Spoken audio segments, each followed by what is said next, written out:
नमस्कार दोस्तों, मैं हूँ चित्रता सान्याल और आज हम त्रिपुरा के ब्रू जनजाति समुदाय के लोगों से आपका परिचय करवाएंगे।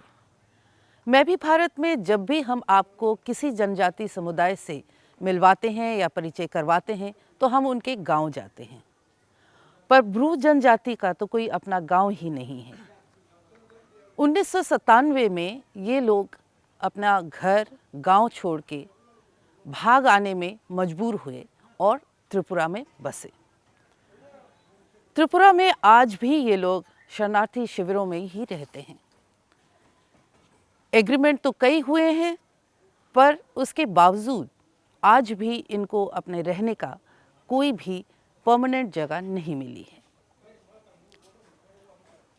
चलिए देखते हैं कैसी है इनकी ज़िंदगी, क्योंकि जो हमने देखा इससे एक बात तो साफ हो गई है कि इनकी ज़िंदगी एक लड़ाई है।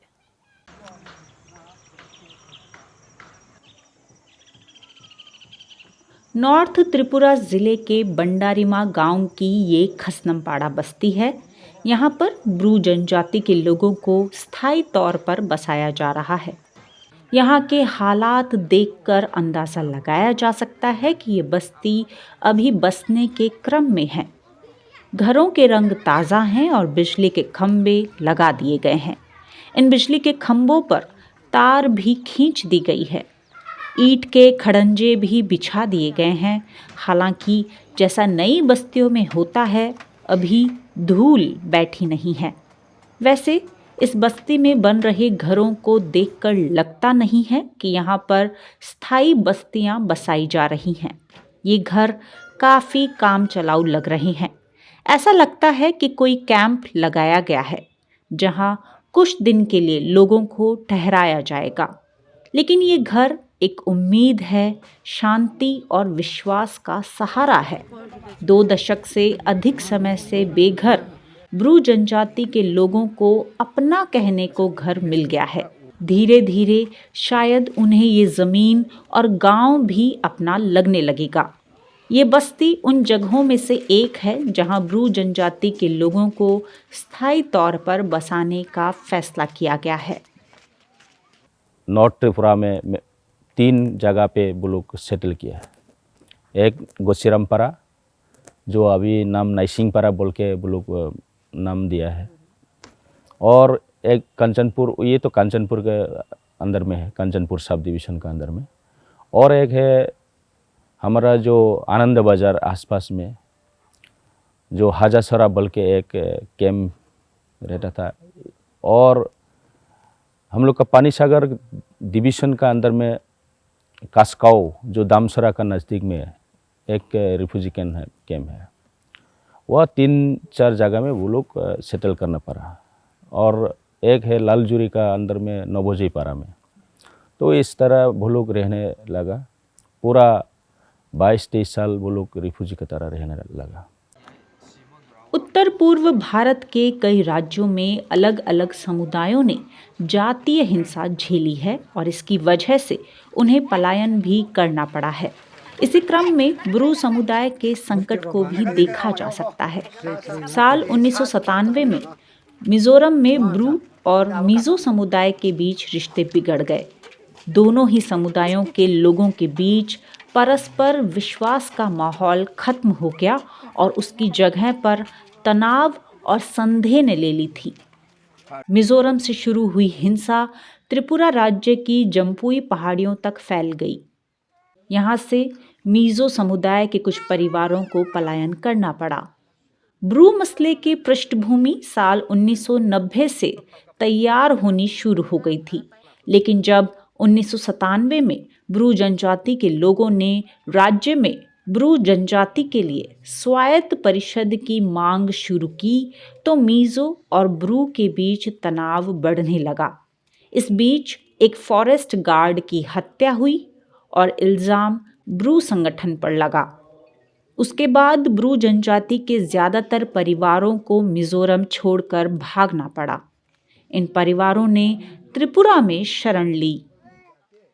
जिस दिन मिजोरम सेपरेट स्टेट, अलग राज्य बनाने के लिए वो लोग फाइट किया था, उस समय भी हम लोग का रियांग भी कंट्रीब्यूशन करते रहता। अभी भी वो लोग जो चोंगजी का रियांग नामे एक बहुत लीडर है, इसका नेतृत्व में बहुत फाइट किया है, आंदोलन किया है, जो सेपरेट स्टेट डिमांड करने का टाइम में, जो मिजोरम अलग राज्य बनाने के लिए जो डिमांड करता था, उस समय से हम लोग का रियांग भी एक साथ में मिजो लोग का साथ मिल के फाइट किया था। तो जब तब मिजोरम बना है 1986 में, तब से लेके आज तक वो लोग मेजोरिटी है और रियांग लोग को एक्चुअली वो लोग भी अलग एक डिस्ट्रिक्ट काउंसिल बनाने के लिए डिमांड किया है। तो इसी तरीक़ा से जो लोग मिजोरम का जो मिजो लोग वो लोग वो नहीं मानता है, तो बाद में वो लोग का दोनों कम्युनिटी में क्लाश होने लगा। तो गवर्नमेंट तो मिजोरम का जो गवर्नमेंट है ये तो मिजो लोग ज़्यादातर रोल करता है, तो उसका माइनॉरिटी हिसाब से वो लोग वहाँ में फाइट करके कोई फ़ायदा नहीं मिलता है। तो इसलिए वो लोग 1997 में वो क्लास हुआ। क्लास होने के बाद बहुत सारी 37,000 लोग वहाँ त्रिपुरा में माइग्रेंट हुआ।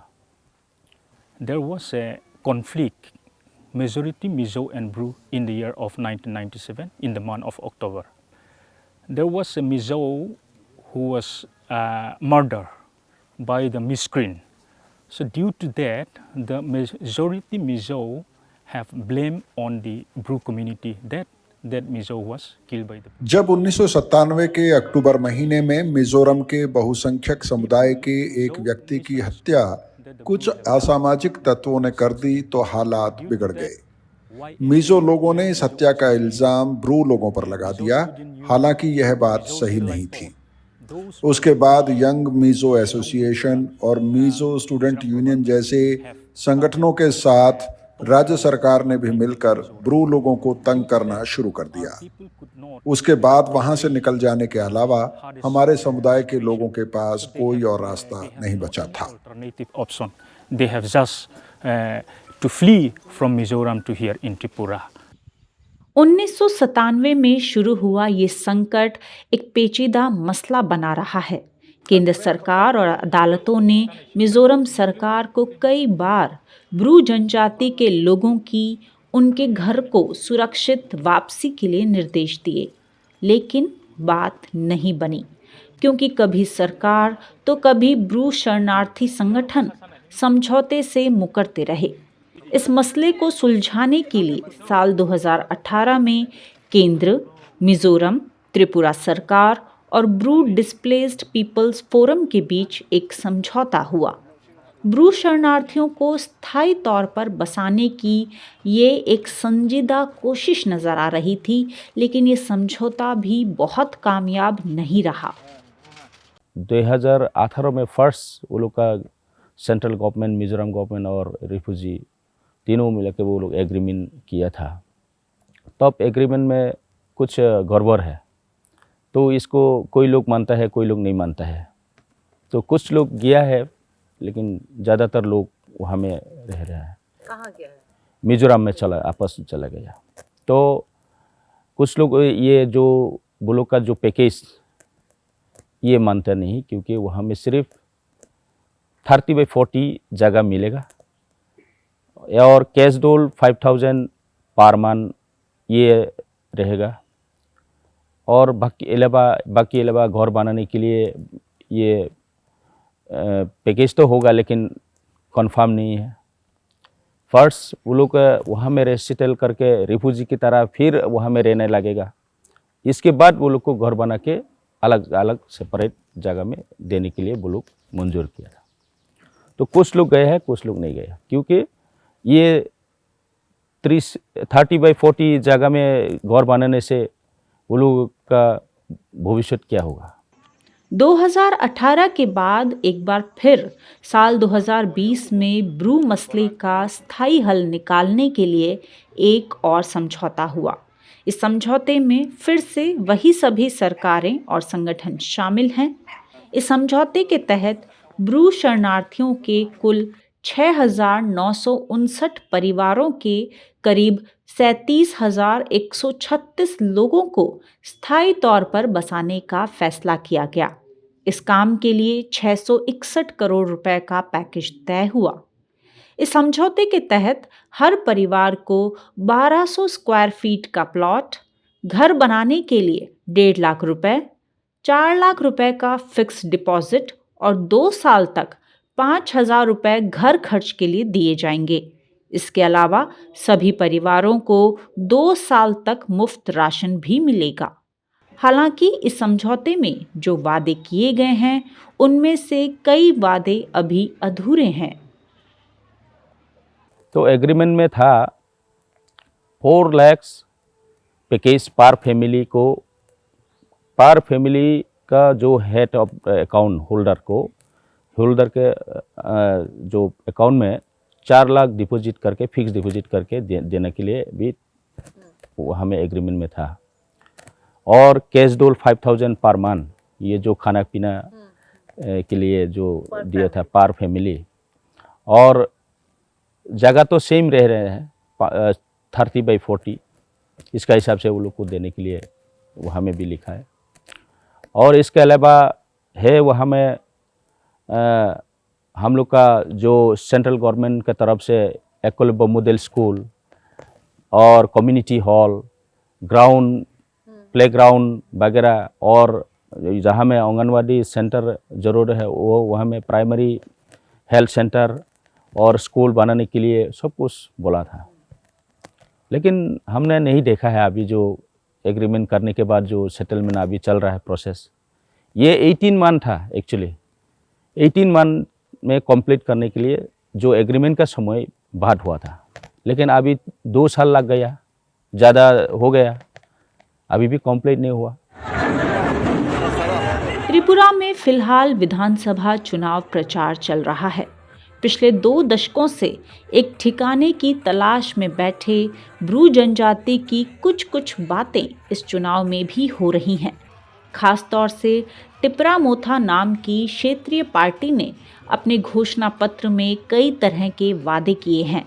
मसलन ब्रू परिवारों को एक निश्चित समय सीमा के भीतर स्थायी तौर पर बसाने का वादा भी किया गया है। इसके अलावा डुम्बुर परियोजना में विस्थापित परिवारों को उचित मुआवजा देने की बात भी शामिल की गई है। I am not happy with the Bru rehabilitation and मेरा सबसे पहला one of the things which you asked me what I'll do, one of the first things I'll do is ensure that the Riyangs are brought to a same social economic parity with the rest of the population at the earliest. Varna there will be exploitation, there will be trafficking, there will be abundant use of drugs, and that community will suffer from an identity crisis. So it is very important for us to bring them up to the same social indicators and then collectively take them above that as well. Bru जनजाति के कैंपों में कई संगठन सक्रिय रहे हैं। इनमें कई ऐसे संगठन भी शामिल हैं जो धर्म प्रचार के काम से जुड़े हैं। इसमें ईसाई धर्म प्रचारक और आरएसएस से जुड़ा वनवासी कल्याण आश्रम जैसे संगठन भी शामिल हैं। वनवासी कल्याण आश्रम की यहाँ मौजूदगी का एक लाभ ये ज़रूर हुआ कि इस संगठन ने ब्रू पुनर्वास के मसले को शीर्ष स्तर पर उठाया है। लेकिन अब पुनर्वास कहाँ और कैसे होगा, इसमें भी उनका हस्तक्षेप कई लोगों की नज़र में गैर ज़रूरी बताया जा रहा है। 1-2 ऑर्गेनाइजेशंस हैं जो चाहते नहीं हैं कि ब्रू कंचनपुर में रहे। ऐसा क्यों? क्योंकि उनके पीछे वोट बैंक पॉलिटिक्स है, कम्युनल पॉलिटिक्स है। ये लोग जो आए हैं, कंचनपुर का नाम कंचन प्रभा देवी से आया, मेरे ग्रैंडमदर से। मेरे ग्रैंडमदर ने वहाँ में हमारे हिंदू बंगाली शरणार्थियों को जगह दी थी जब बांग्लादेश में उनके ऊपर अत्याचार हुआ, पाकिस्तान के ऊपर। आज वहीं में जहाँ में मेरे ग्रैंडमदर ने शरणार्थियों को जगह दिया था, वहीं में हमारे भूमिपुत्र ट्राइबल्स ब्रू को, रियांग्स को जगह देने के लिए हमें परमिशन मांगना पड़ेगा 1-2 संगठन से जो नॉन स्टेट एक्टर्स हैं। और स्टेट गवर्नमेंट कह रही है कि वो नाराज़ है। मैं स्टेट गवर्नमेंट से एक ही बात कहना चाहता हूँ, आप नॉन स्टेट एक्टर से नाराज़ होंगे? क्या ब्रू हिंदुस्तान का नागरिक नहीं है? और हिंदुस्तान का संविधान कहता है कि कोई भी कहीं में भी रह सकता है। हाजा छेरा नॉर्थ त्रिपुरा के आनंद बाजार इलाके में एक शरणार्थी कैंप है। यहाँ पर बसे रियांग यानी ब्रू जनजाति के लोग अब यहाँ के परिवेश में रच बस गए हैं। इस ज़मीन से अब यहाँ के लोग वैसे ही प्यार करते हैं जैसे कोई भी समुदाय अपनी मातृभूमि से करता होगा। यहाँ आसपास के समुदायों के लोगों से उनके रिश्ते बन चुके हैं, लेकिन समझौते की शर्तों के अनुसार उन्हें ये जगह छोड़नी पड़ेगी।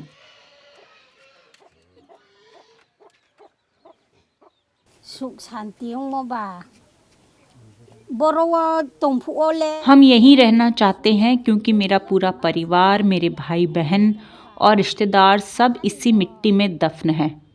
अब आप बताओ कि हम कैसे ये जगह छोड़कर कहीं और चले जाएं। हम तो यहीं पर रहना चाहते हैं।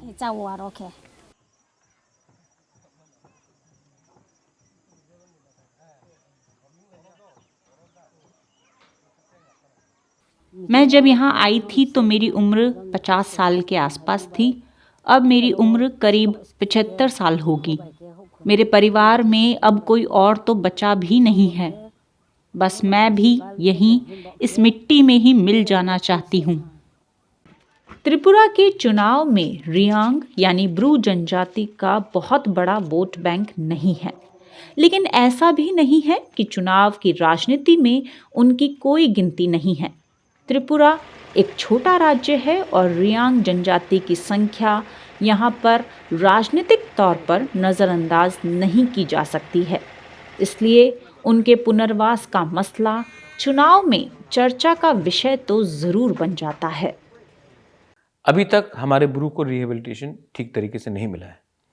और दूसरा बात है कि जब तक ब्रू को जो असली भूमि पुत्र है, हानि बसा जो हम लोग बोलते हैं, जब तक ब्रू को आप एक ऐसे मुकाम में नहीं लाएंगे जहाँ में उनकी बच्चियों, उनकी महिला को आप एक सर्टन अमाउंट ऑफ प्रोटेक्शन नहीं देंगे, जब तक उनका रहने का कंडीशंस आप इम्प्रूव नहीं करेंगे, आप कुछ नहीं कर सकते। अभी तक ब्रू को राशन कार्ड बहुत कम को मिला है, स्प्लिट फैमिलीज़ को नहीं मिला है।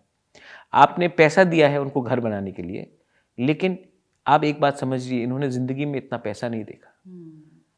ड्यूटी बनता था कि गवर्नमेंट ही कुछ करके दे, लेकिन उन्होंने नहीं किया।